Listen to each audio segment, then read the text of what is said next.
Hey everyone, so today is a special day because today I took my Russian horsefield tortoise, Oscar, out of Brumation.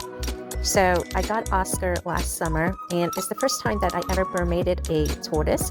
Brumation is kind of the same as hibernation, is what reptiles do when mammals hibernate, except that reptiles, they are cold-blooded, or not cold-blooded, but their temperature is dependent on the environment that they are in.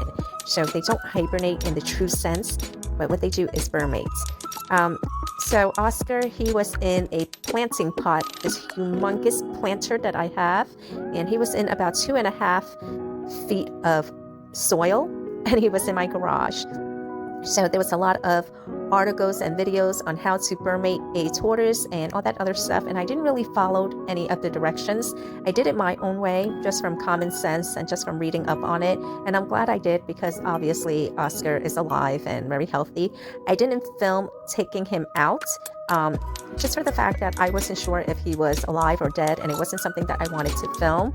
But now I'm kind of a little bit regretful that I didn't actually capture the moment, because it is pretty it is really interesting, and I'm sure it would help like a lot of other people out there who have tortoises. But I will write more in depth about it. So check out my blog. I'll put a link to my blog post so you could read more about it. But yeah, so Oscar's been in Brumation for about 3 months now, and from what I've read on Russian tortoises, or any tortoise actually, any tortoise that's in captivity as a pet, they say not to burmate them for more than 3 or 4 months. 4 months at the most, but ideally 3 months, which kind of makes sense.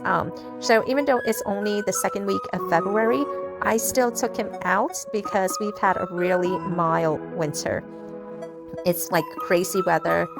The other day it was like 70 degrees, and because the weather is so mild, I felt like it was time just to take him out of Brumation, because if you let them hibernate or burmate for too long, they use up all of their resources. They use up all of like their energy. So it can be, it can't be deadly if you don't do it correctly, or if you don't know what you're doing. But at the same time, I really didn't know what I was doing. I was a novice beginner as far as this was concerned, and he still turned out all right.